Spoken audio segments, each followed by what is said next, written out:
At InDigital, we know the public safety professionals hold themselves to a high standard. In fact, standard doesn't do it justice. In over 25 years working alongside you, carrying millions of calls over our IP networks, your dedication has inspired us.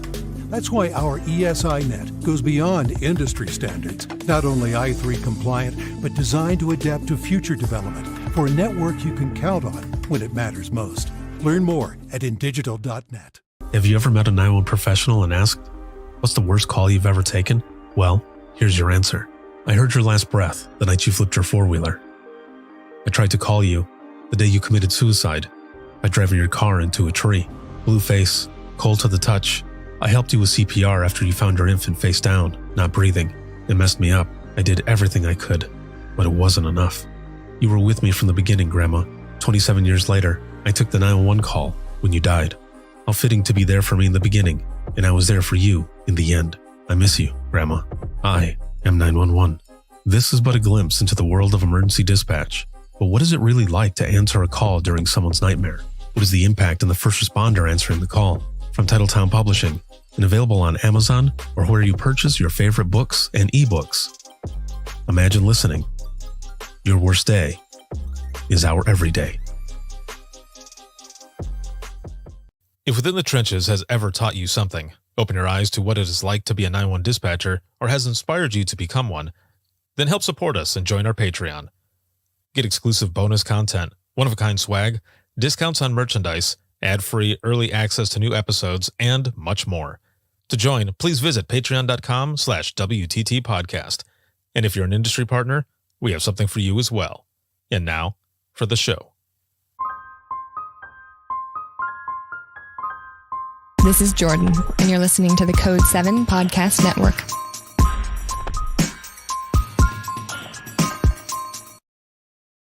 Warning.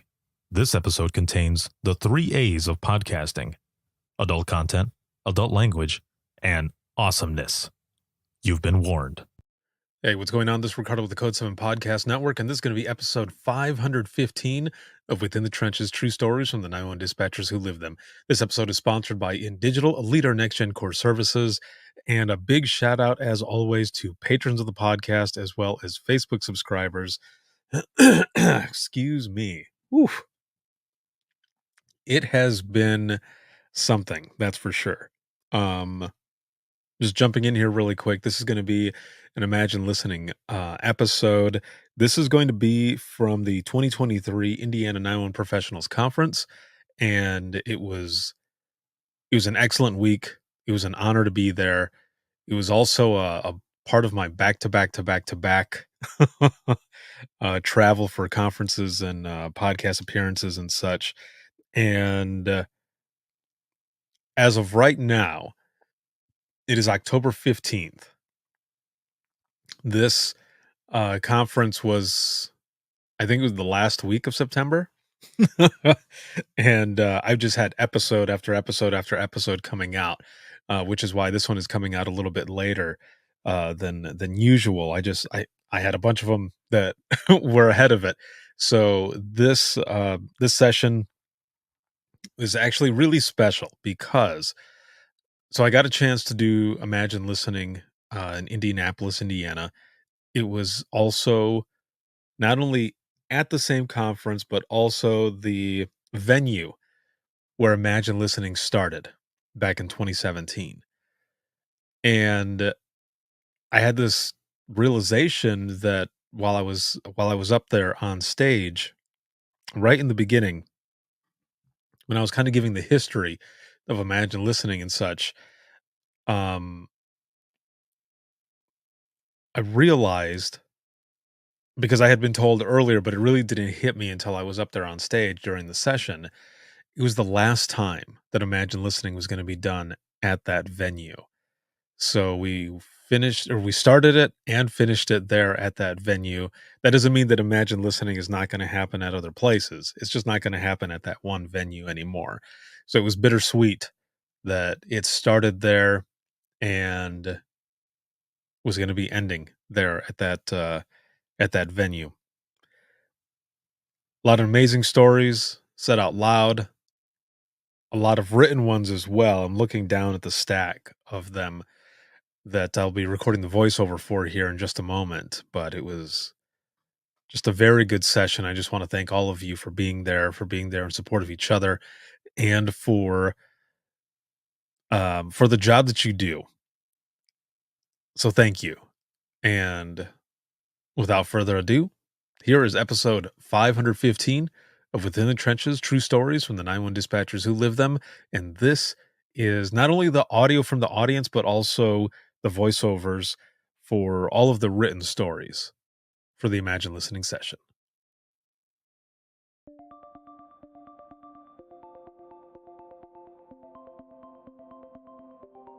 Imagine watching your son take off on his four-wheeler. You have witnessed this many times.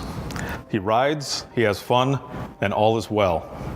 Now imagine you're 911, taking a call from frantic parents who have just found their son underneath his flipped four-wheeler. You listen to the parent scream while they remove it off his body. You tell them that help is on the way, and you give them CPR instructions. An officer arrives, and you listen as he performs CPR. "Come on, buddy. Come on," is what you hear over the phone. This is what it's like within the trenches of 911.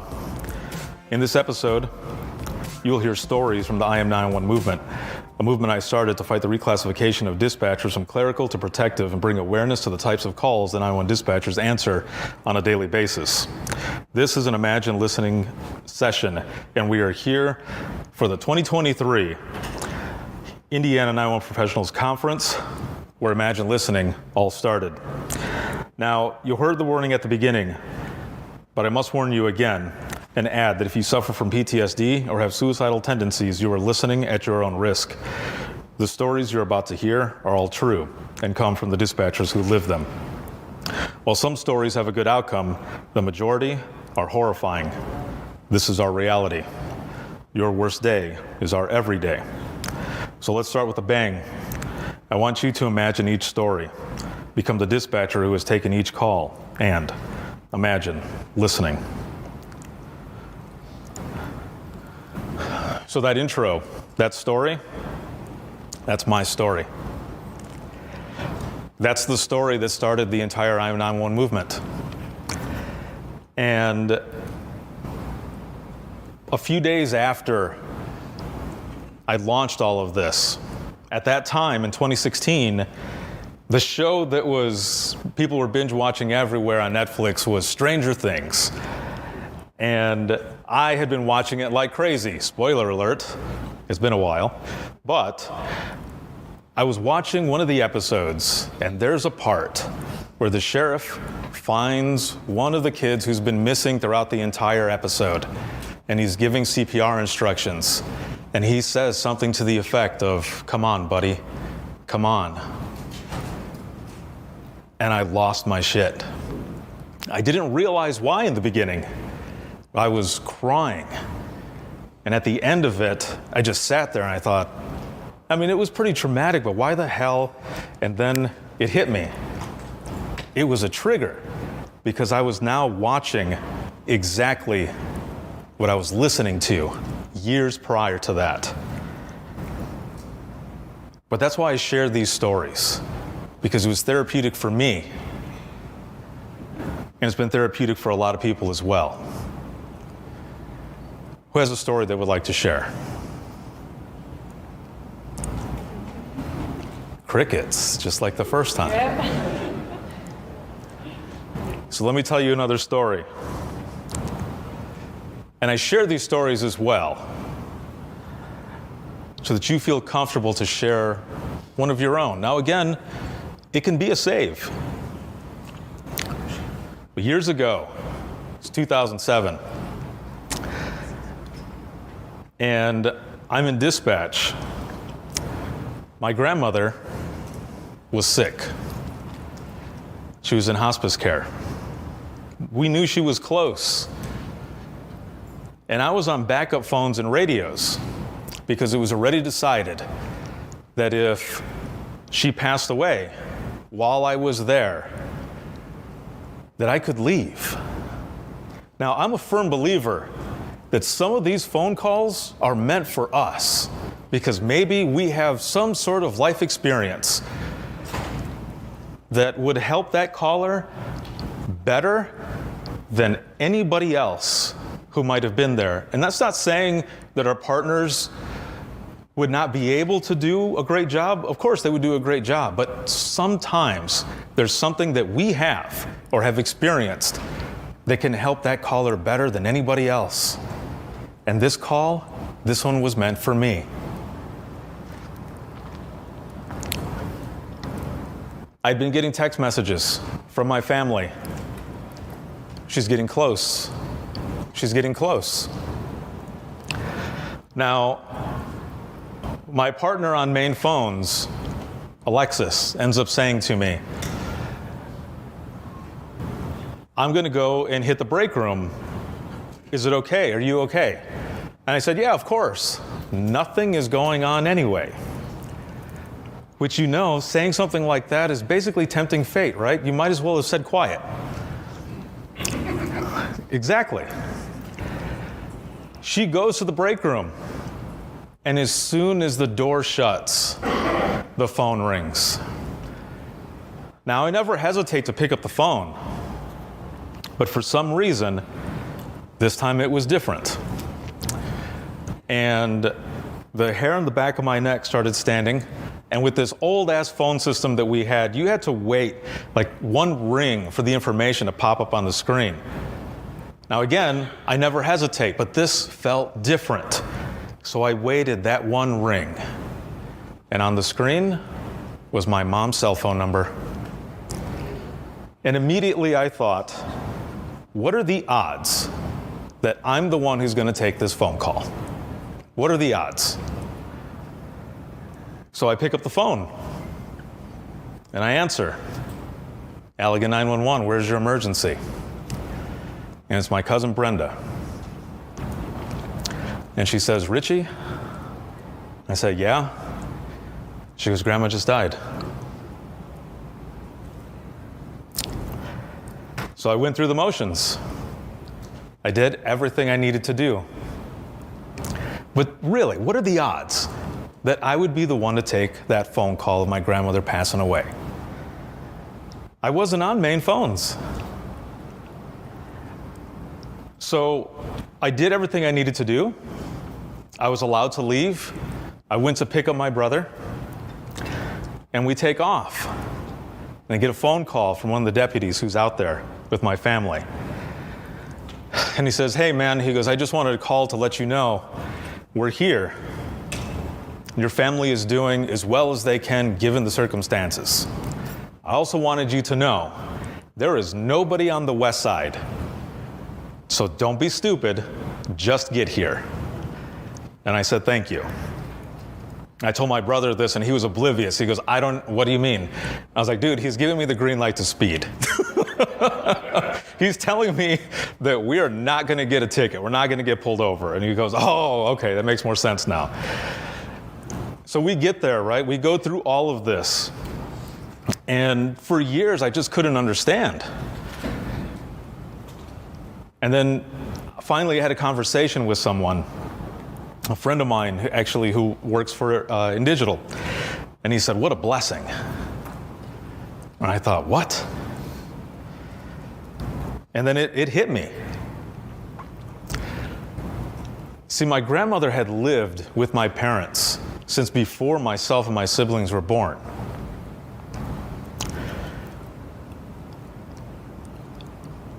So she was literally there for me in the beginning. It was just meant to be that I would be there for her in the end. It was poetic. My grandmother was a great storyteller.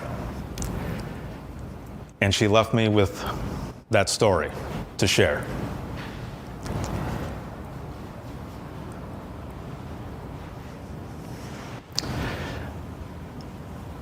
But that's why, like I said, I'm a firm believer that some of these phone calls are meant for us.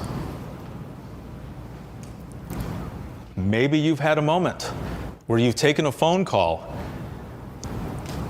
from someone who was going through a similar situation that you were going through, that they had no idea, but that phone call came to you because you were dealing with something similar. Whether it was prior or maybe just whichever, you knew how to talk to that person. How many of you have ever had one of those moments? All right, someone back there. Good. Let me give you one more story.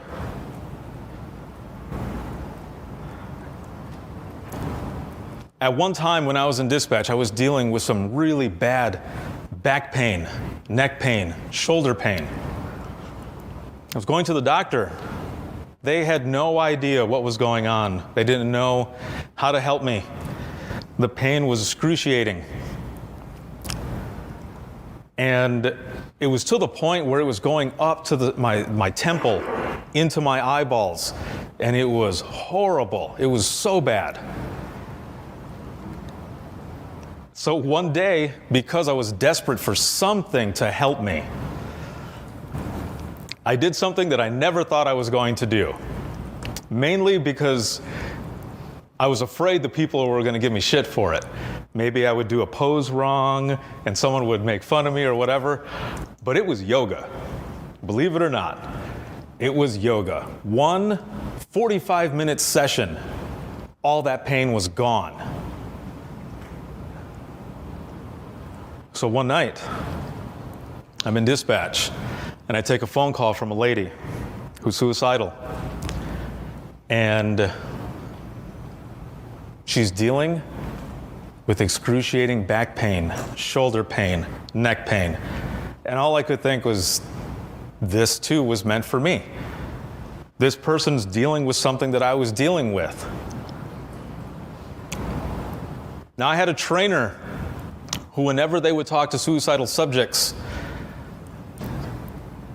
they would start asking them questions like, what's your favorite music?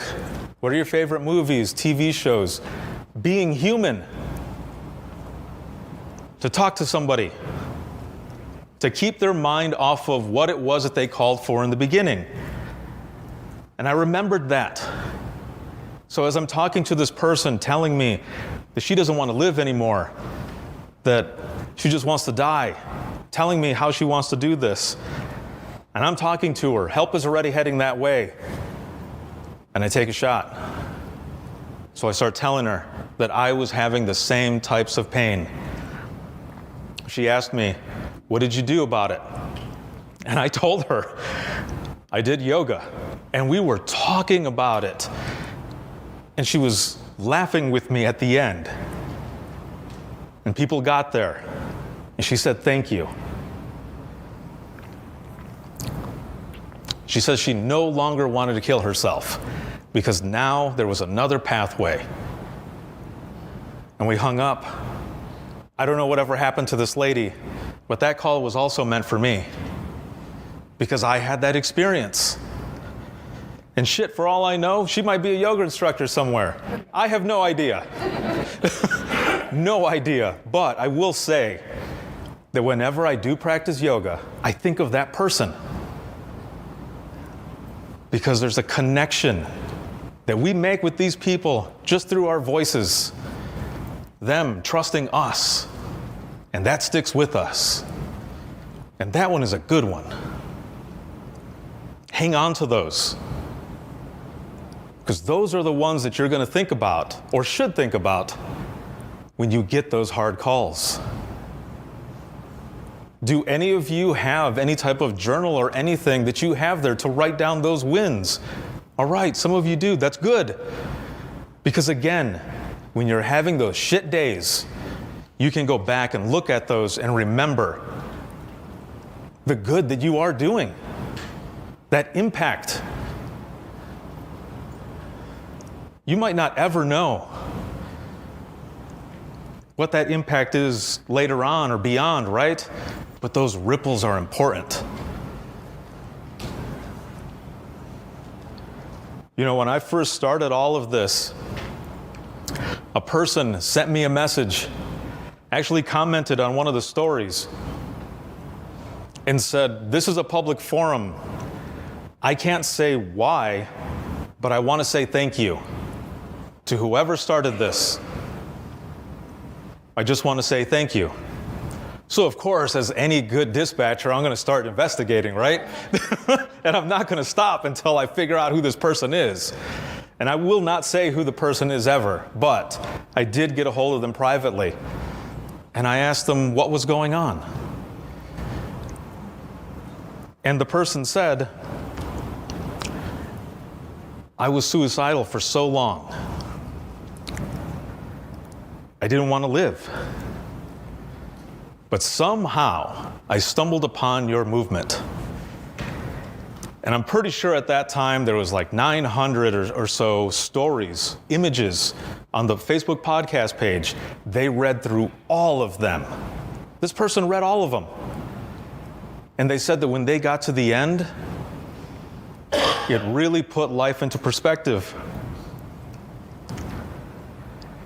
And they no longer wanted to commit suicide. And there was two reasons. One was because they did not want to put their family through that. But they said, more importantly, I didn't want the dispatcher to be left with that because of how these calls stick with them. And this person has nothing to do with public safety at all whatsoever. They just happened to stumble upon it and wanted to say thank you. But it's because of your stories, because of the things that you do. That's why this person no longer wanted to do what they originally said. Because your stories are important. What you go through is important. I don't care what anybody says. That's why sessions like this are important. All of those, I'm going to make sure to read those and put them out there. But also, please don't be afraid to reach out. Because I was one of those in the beginning who buried my calls. I thought I was leaving it at work, but that's bullshit. Because then I get home and I'm distant, or someone's telling a story and I want them to hurry the fuck up. Right? Yeah, you know what I'm talking about. You know. Because we all think we leave it at work, but we don't. That's why it's important for us to talk. Because in the beginning, when I started in 2001, nobody told me, not so much the calls that I would be dealing with, but how to deal with them. What types of resources, because of that damn stigma. Because nobody wanted to look weak, and I was the same way. Until I finally stopped giving a shit about what others were gonna think of me by asking for help, and then I finally started talking and sharing my stories. And what happened? Not one person made fun of me. Everybody else started talking as well. All they needed was one person, and then people started talking. That's why this stuff is so important. That's why people are listening to your stories. My Imagine listening is, I think, probably the same as a lot of other people. It's started with a CPR call. Frantic wife, and she started doing CPR on her husband, and we've all been in that class where they tell you staying alive has that beat to it, right? Staying alive, staying alive. And still to this day, I can't listen to that song because that wife pumping on her husband's chest was singing staying alive the whole time. And that voice, and it wasn't that happy, you know, when we usually hear staying alive, we hear, you know, it's fun, it's upbeat, it's a good time.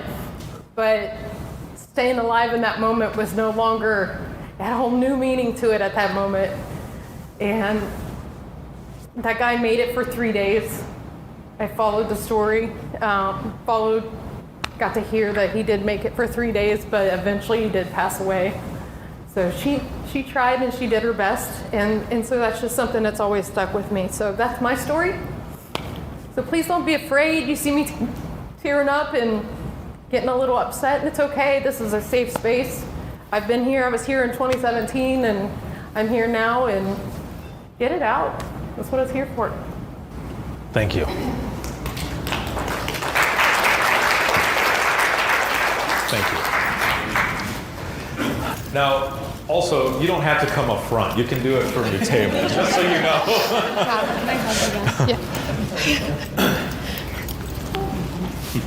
Thank you, babe.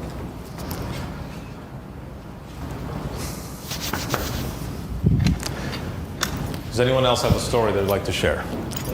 So I moved to Indiana in 2000. I knew nothing about Indianapolis or the area.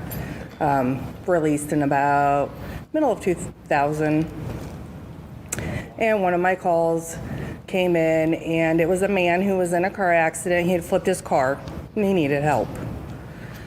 He wasn't coming up on the Annie screen. Couldn't figure out where he was at. I'm Googling, where'd you come from, all this stuff. He was in Tippecanoe County. How we got him? No idea. Didn't know what road he was on.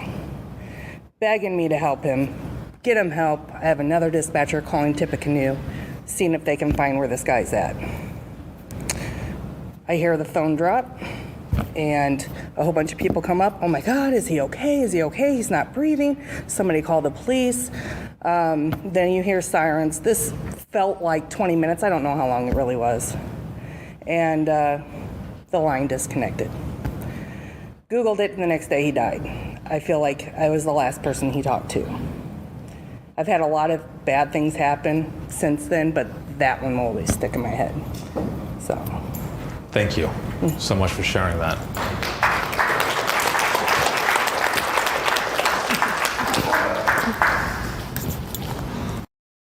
An elderly woman called, said her and her husband had an argument. He was upset and got a shotgun and went to another room. She called 911 and I answered. I listened while she cried, concerned about him telling me it was a minor fight. While doing so, I had officers on the way, and she heard the shot. I tried to keep her from going into the room, but was unable to. She found that he had shot himself. I'll never forget her screams, saying she was so sorry for their minor disagreement. I am 911. Freshly released on a tax shift in 2017, I answered the phone to parents screaming for help. The dad was telling me his teenage son had gotten his gun, a .22 caliber, and shot himself in the mouth with it. I could hear the mom pleading in the background and their son gasping for air, almost sounding like choking. His son was awake, and there was no exit wound. This was prior to EMD priority dispatch. Nowhere to hold pressure. Couldn't start CPR. Rural area.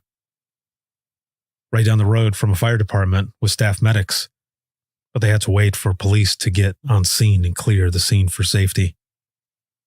Meanwhile, still on the phone, helpless, telling the parents to try to keep his mouth clear of blood, which seemed like ages. Medics transported, but the son ultimately died during transport. I am 911. We took a hang-up call from a female screaming, "It was your mom." We started help. Then your dad called back and told us you weren't breathing. Responders did everything to save you, but they couldn't. 1 year on Earth just isn't enough time. I am 911.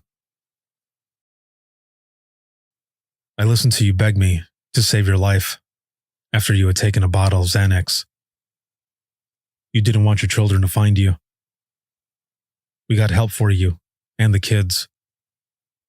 What you didn't know is that my sister was also 26 when she took her own life, and her 3-year-old son was who found her. I am 911.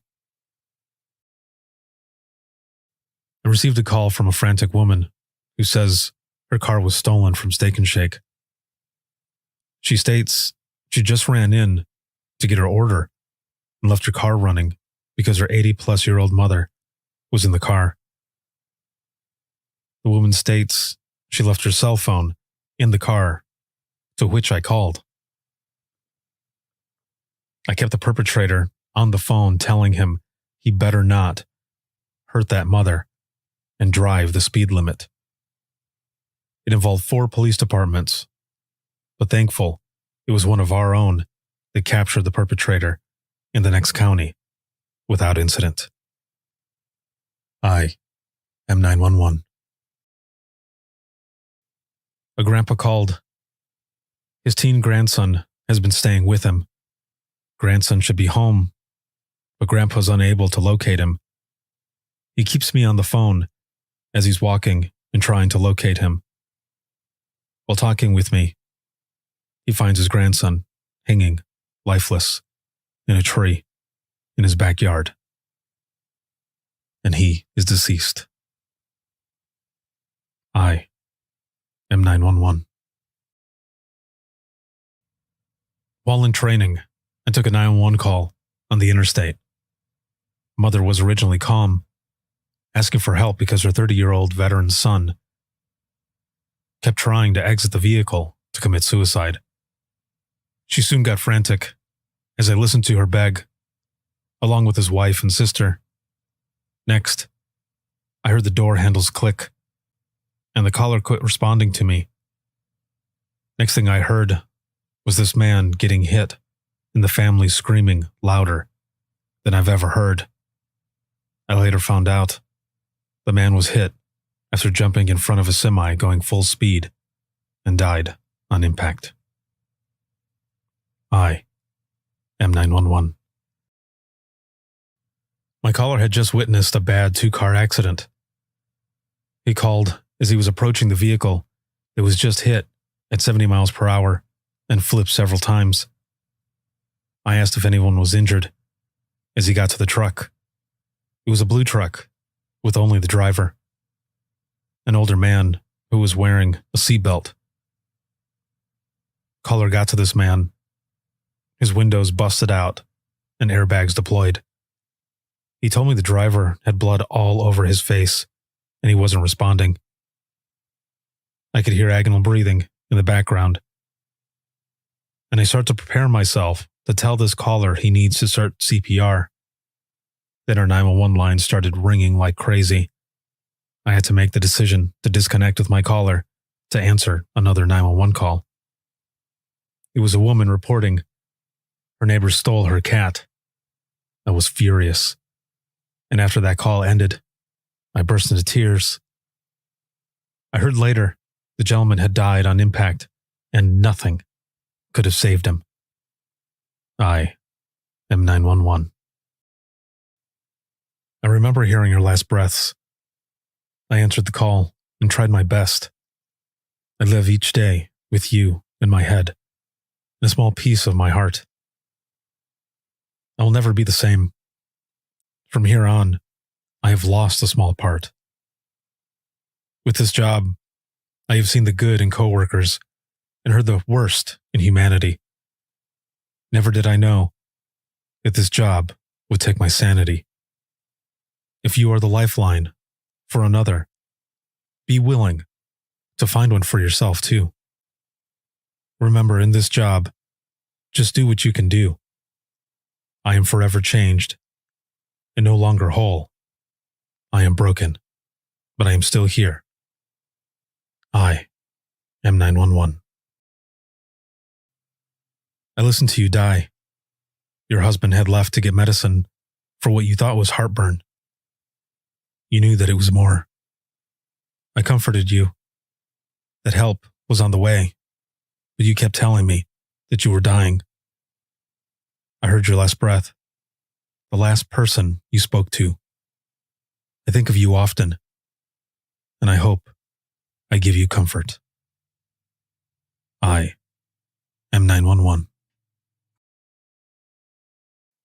2 weeks after being released to dispatch, I received a 911 call and immediately heard the screams of a mother of her 2-week-old baby who was not breathing. The baby was cold and blue. The call was transferred to EMS dispatch. Police were dispatched. For the next 3 weeks, every time I closed my eyes to sleep, I could hear the mother's scream clear as day. It wasn't until my manager checked in on me that I was able to let it out and off my shoulders. I sleep somewhat, but to this day, I can hear those screams 6 years later. I am 911. A 3-year-old called 911.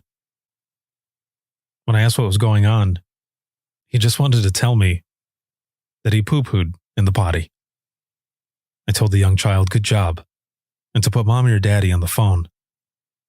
Mom was so embarrassed. I reassured her that it's okay. It was a good opportunity to teach him about when and when not to call 911. We both laughed and ended the call. I am 911. Day shift had just cleared a welfare check, reference a suicidal male. Right at shift change, about 20 minutes later, 911 rang. It was the same suicidal male that they had just checked on. He had a loaded shotgun, threatening to kill himself. It resulted with us having to page out the emergency response team and contacting the county's hostage negotiator. I was on the phone with the suicidal male for 2 hours until the negotiator arrived. She was on the phone with him for another 4 hours before he shot himself. She left the department that month. I am 911. In July 2013, we received a call from a man saying his son was just buried alive at our local sand dunes. He was 6 years old. The family was digging in the sand with their hands and frisbees. It took responders 3 hours to excavate the boy out of the sand. Excavation equipment was getting stuck in the sand and useless. He was buried 11 feet under the surface. The sand collapsed beneath him because of air pockets created by decaying trees long buried. After 3 hours, he was still alive, thanks to one of those air pockets. I am 911. Elderly female, chest pain, not feeling well. We dispatched fire and EMS. Talking to her normal, she said she feels like she's going to get sick and is going to the bathroom. Shortly after, I could hear the phone drop. She was no longer talking to me. I could hear EMS knocking on the door and announcing themselves. I got on the radio and was telling them, make entry, she's in the bathroom. I must have said it 5 times. She did not make it. I found out 2 days later, it was the mother of a guy I used to hang out with in high school. Several days after that, I had a brake caliper stick on me and had to replace it. I walked into the auto parts store, and there was her son behind the counter working. I hadn't seen him in years, but there he was, 4 days after his mother passed, working.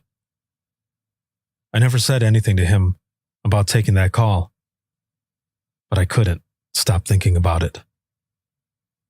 I am 911. When I hired on, I specifically asked about suicidal calls in my interview. I knew these calls would hurt. My father committed suicide when I was 25. After taking many suicidal calls, I realized these were not a trigger for me, unless an adult child finds their father. I talked to an adult daughter who wanted to do CPR despite the fact that he was cold and stiff. The helplessness I felt was immeasurable. She, in that moment, I had no idea what pain waited for her, but I knew. I still think about her and where she is on her grief journey. I am 911.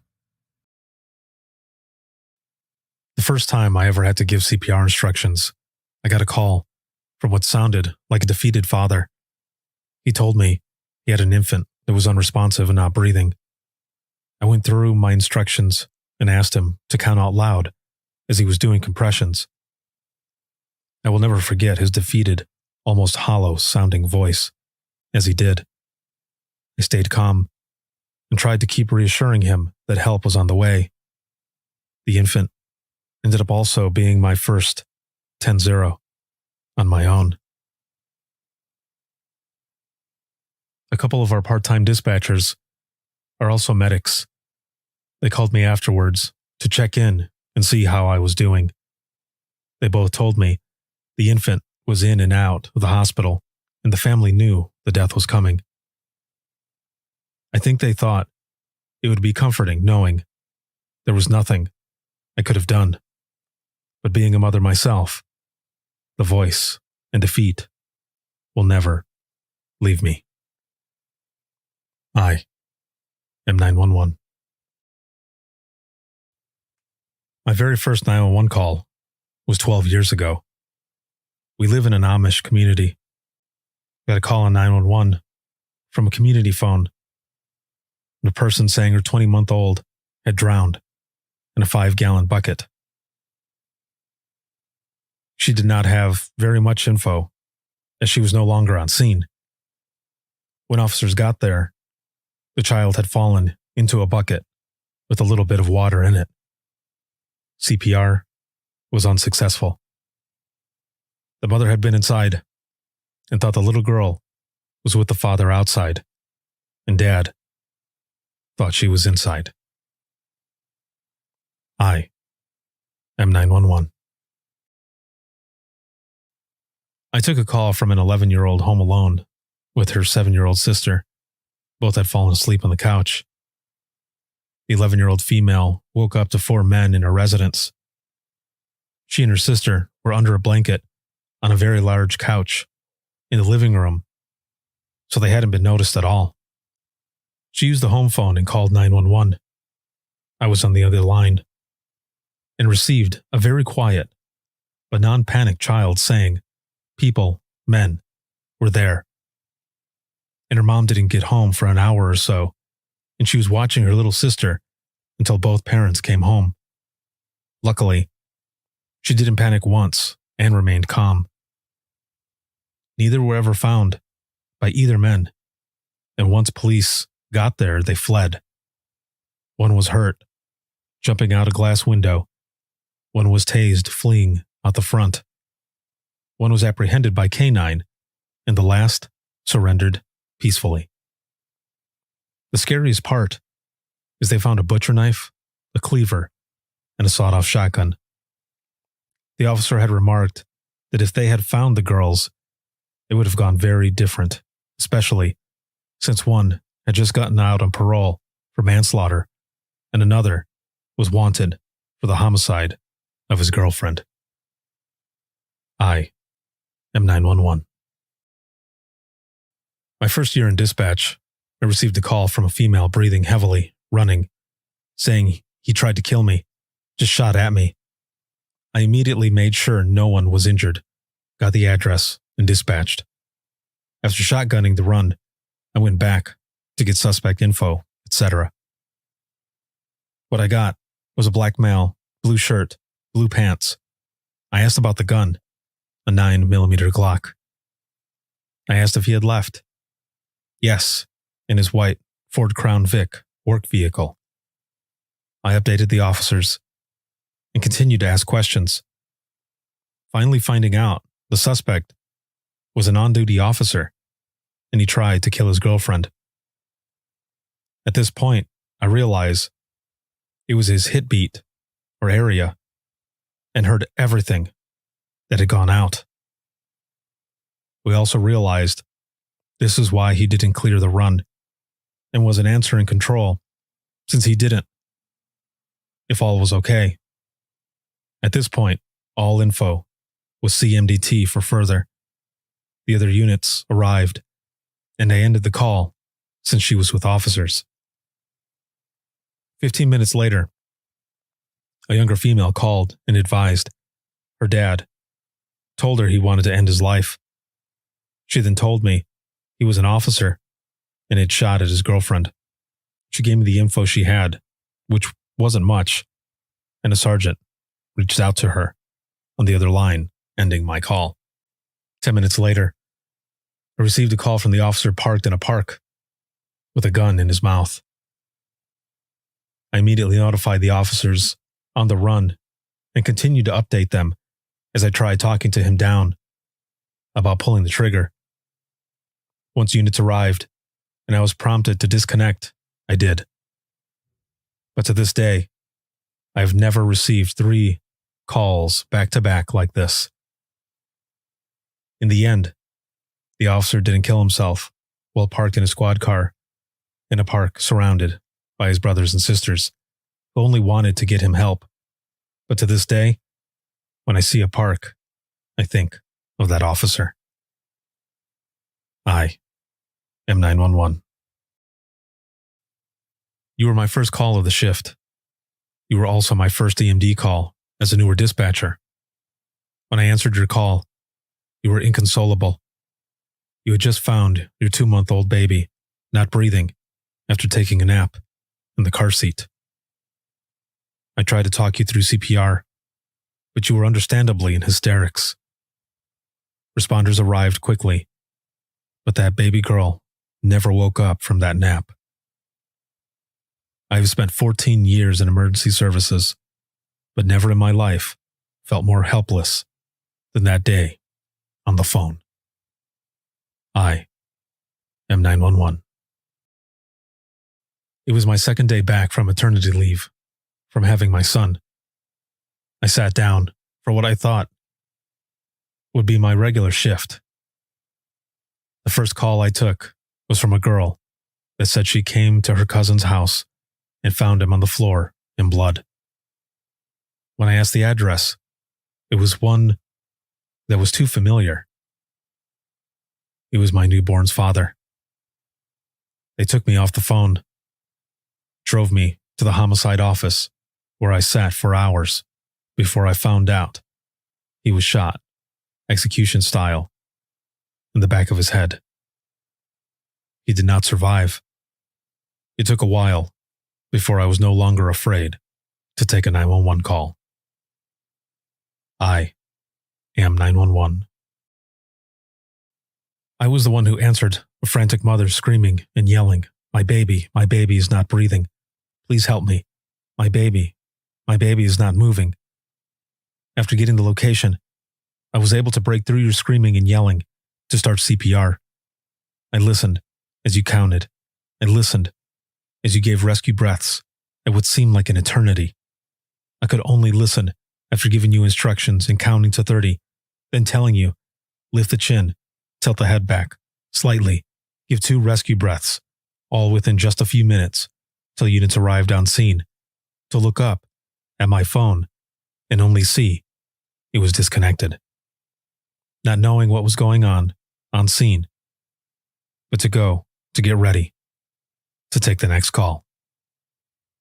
I am 911.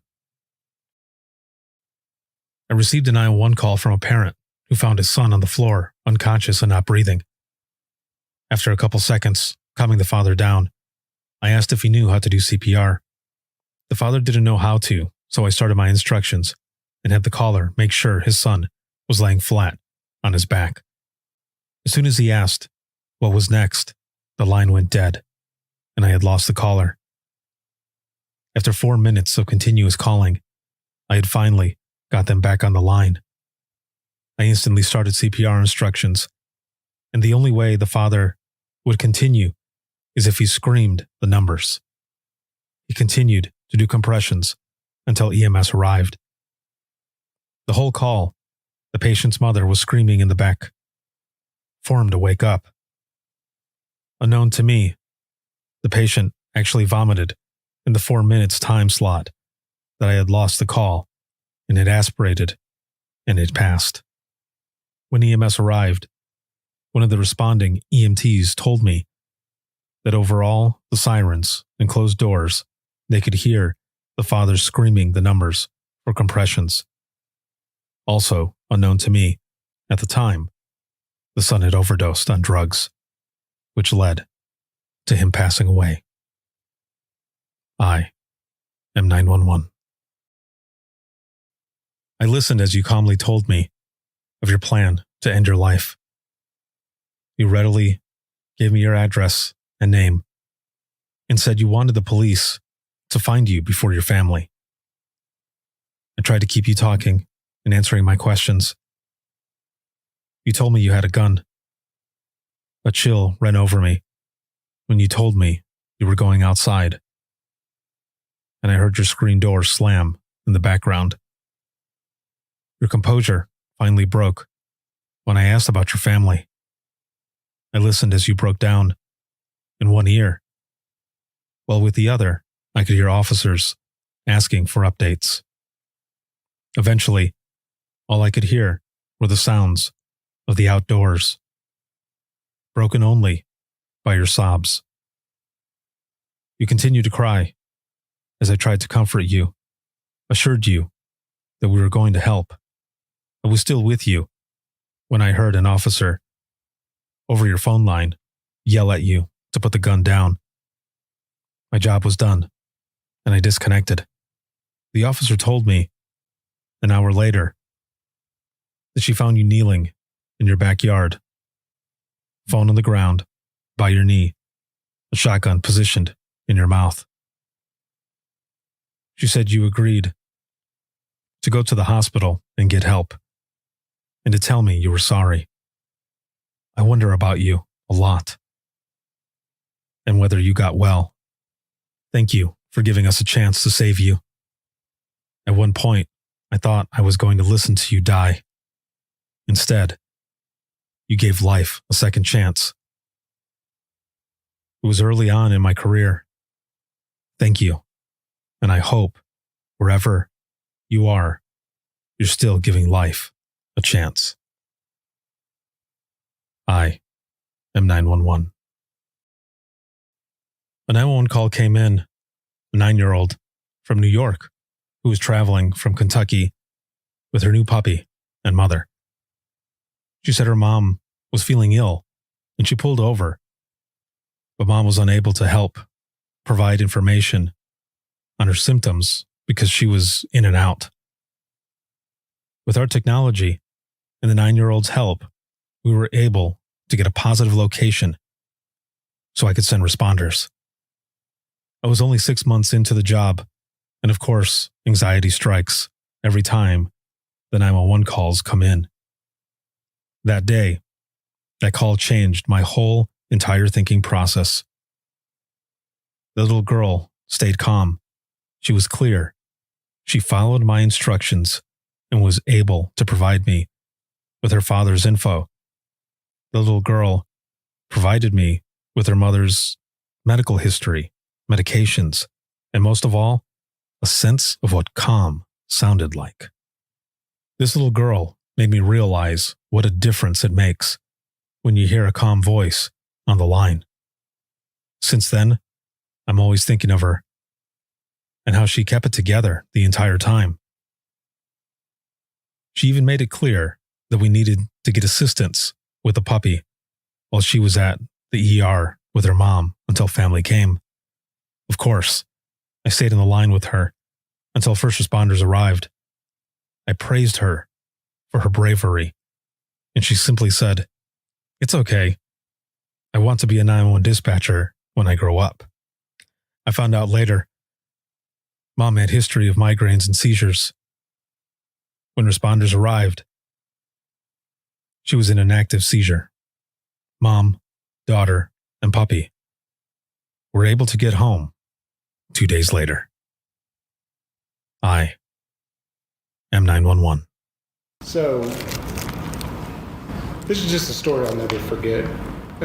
Got a call, it was a pretty busy day. It was a while ago, but 14-year-old girl called in and said she was suicidal and homicidal. Her family, she told me, was in the next room.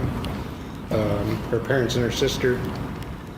She just wasn't having a good day, a lot of emotional problems. And so I immediately got an ambulance, got officers, did my procedures.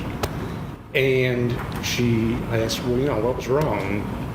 Typical 14-year-old, just school, getting bullied at school, no friends, things like that.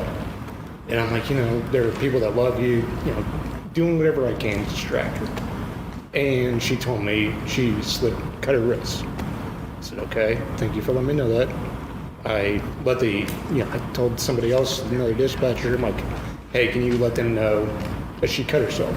Because she didn't give that to anybody when she spoke to them.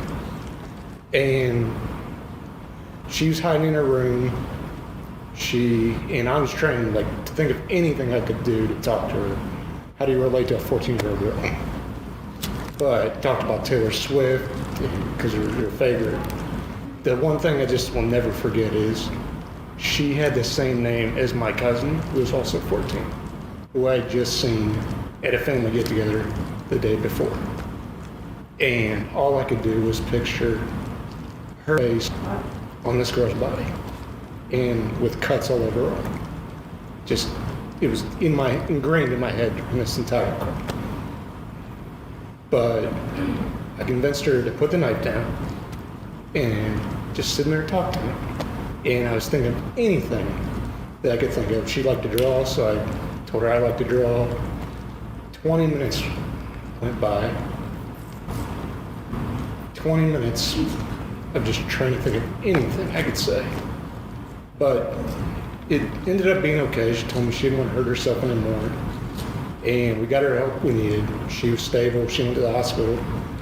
But I immediately texted my cousin, just like, hey, just want to make sure you're okay. For some reason, she was very confused of why. Just like, I just want to know. And the next time I told her what had happened, just the small details. She didn't know the whole thing, but she was very happy to see me. She hugged me. But it's just something I'll never forget. Thank you. Yep.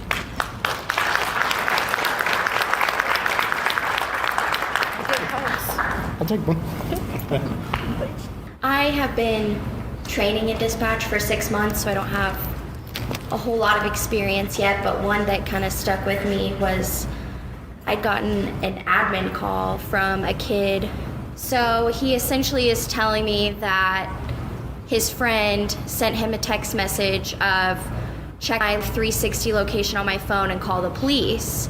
And so I'm trying to get the information essentially of where his friend is at. I'm trying to get any sort of information. Did he say why he wanted police? He didn't know anything. His friend didn't tell him anything. And so I said, okay, can your friend call us? I'm just trying to get any sort of details that I could get. And he ended up disconnecting. Some time had passed. He called back again on the admin line again and kind of alluded to the fact that he ended up finding his friend. And there's a lot of silence on the line, so I'm trying to get him to talk, and I'm like, what's going on? And he said, he's shot. And I was like, okay, who shot him? Because now I'm thinking, did somebody else do this? I'm trying to think of the officers and everything, and there's more silence, and he eventually says he did it. So there's more silence. He's not really talking to me very much, but I didn't have his location still. We had people sent into the general direction of, well, there's this one road and we think we know where he's at. And I said, okay, I want you to hang up, but I want you to call 911. And so I said, just hang up. That's too loud. By the time here, it's fine. Okay, by the time he had called back, we got the exact location and they found him. He didn't make it. And for me, it's just like, I'm upset that it happened, but I sympathize with the friend because I feel like it just got there sooner. I know he's thinking that. He had nothing to do with it. But they were both 18-year-olds. They just graduated. I'm only 25, so I didn't graduate that long ago, so we're so close in age, and I just know that his friend will forever just be scarred of finding his friend on the side of the road, and that was a tough one for me, so thank you. Thank you. Thank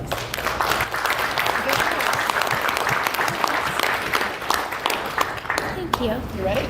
So what started off for me is probably a routine 911 open line or a hang up. First off, don't ever assume it's a routine call for you newbies. Ended up being probably the hardest call I've ever taken in my 10-year career. We get the initial open line 911. I can hear some people kind of talking in the background, and I hear someone very loudly go, "Oh, fuck." And, you're thinking at that time it's probably just your typical 911 hang up. We were watching the rapid SOS data, and I could see him kind of pacing in the backyard. So I was thinking, okay, what's going on? So he disconnects, and I call him back. And as I'm calling him back, he sounds it's very hard to understand what he's saying. So I'm assuming at this point it's medical. He's probably having a stroke, so I'm getting the card set ready for the stroke protocol, and I'm getting ready to move down that. So I try to start talking about what happened, and at first I hear him say something, but it just didn't quite process. You ever get those where it doesn't process what they said until you ask him a second time? So I asked him a second time what happened or what's going on, and he proceeds to tell me. He said, "I tried to commit suicide. I shot myself in the face with a shotgun." And he survived. And he was blinded. And at that point, I had to ask a third time because my brain is not processing what he is telling me. At this point, obviously, he's hysterical. He's blind from attempting. And he is begging for help. And let me tell you, there's no card set for that. There's nothing that will prepare you for that moment. All I could think to do at that moment was try to just reassure him and continuously reassure him that we had a lot of help coming his way and distract him for what was the longest 5-minute call of my entire career.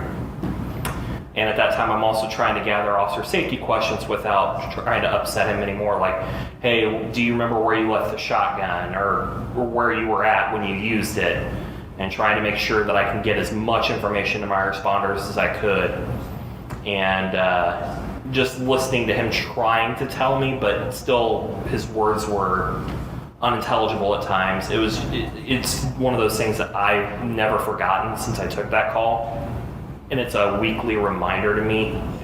And I'm sure it's the source of some PTSD, but if you have things that you remember, don't be afraid to get help for those kind of things because they do stick with you and you never forget. Thanks.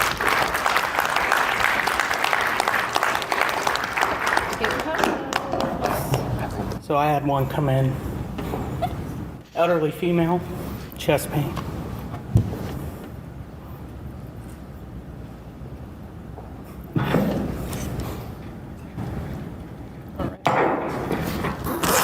Want to write it down?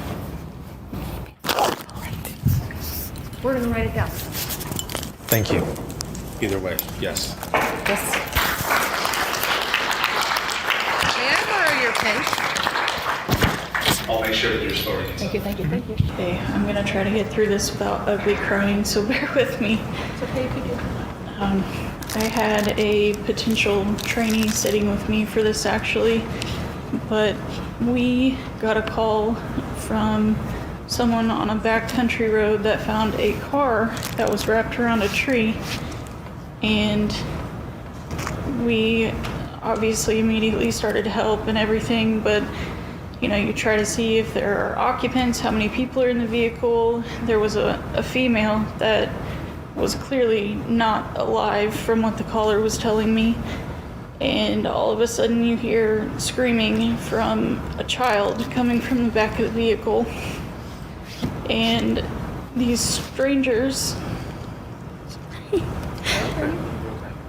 Take your time.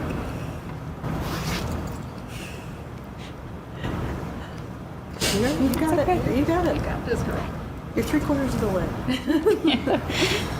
They helped him crawl out of the vehicle, and you can hear him ask, "Is my mommy dead?" And it was just awful. And the whole time I'm thinking, oh my God, my trainee's never gonna come back. This is not. But she did, because she saw that we did good in that situation, and my squad got together and we got him Christmas presents, because this happened late fall, but we got him a Christmas present and took it to him at school. And it was just really great to see that he was healthy, and we did save somebody that night. Thank you.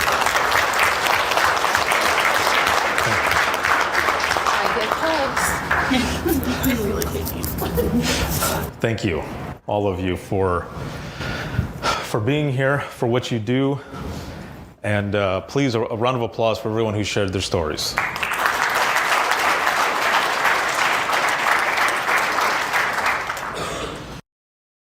And those were all the stories for that Imagine Listening session there at the 2023 Indiana 911 Professionals Conference. Thank you so much for bringing me in.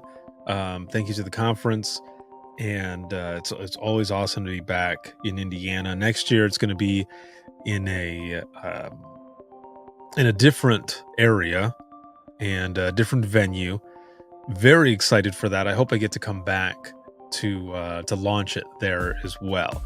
So that would be really cool to be able to do. But again, just everything that happened that week, everyone who came for the session, stories shared, all of it. Thank you so very much. I believe it was about 24 written stories that were handed in. And, it's funny. I'll say this really quick as we go into the wrap up of this episode. I told the story in the beginning of the session saying that when I first started this, I had no idea how it was going to go. No idea. And even my buddy Rob, who was helping me out, asked me as we were on stage, "How do you think this is going to go?" And I said, "I don't know." And I asked for someone rather to share a story. Not one person wanted to share, just crickets. And then I asked if they would feel more comfortable writing the stories down, they could do so. And tons of people started ripping paper and were writing stories and writing stories and writing stories. And then it took one lady to share a story out loud. And then so many more shared. And the exact same thing happened with this session as well. I went through my intro, explained everything that was going to happen, told them this story as well. And when I asked the audience who wanted to share a story, or someone had a story to share, crickets. It was the exact same. Not one person wanted to share a story. But then my good friend Jolie came in and she shared the first story and encouraged others to do the same. And many more shared as well out loud. So thank you for that. So the same way it started the first time is the way it started the last time at this venue. And it was perfect. So thank you, all of you, once again, for what you do is the most vital piece of public safety. And just keep being amazing. Keep being awesome. A big thanks, as always, to InDigital for being our sponsor. And they are a leader in next-gen core services. Big shout out, as always, to patrons of the podcast, as well as Facebook subscribers. If you have any comments, questions, or you want to be a guest on the show, you can email us, and that's going to be wttpodcast@gmail.com. That is WTTpodcast@gmail.com. You can follow us on social media. You can become a patron of the podcast by going to patreon.com/WTT podcast, or you can do it on Facebook, and that is facebook.com/Within the Trenches podcast/support. Or to make it all easier, just simply go to links.co/WTT podcast. That's links with 2 I's.co/WTT podcast. You'll find everything there. All of my social media, email, latest episode, where to buy Imagine Listening the book, where to become a supporter of the podcast, and also where to go to buy swag.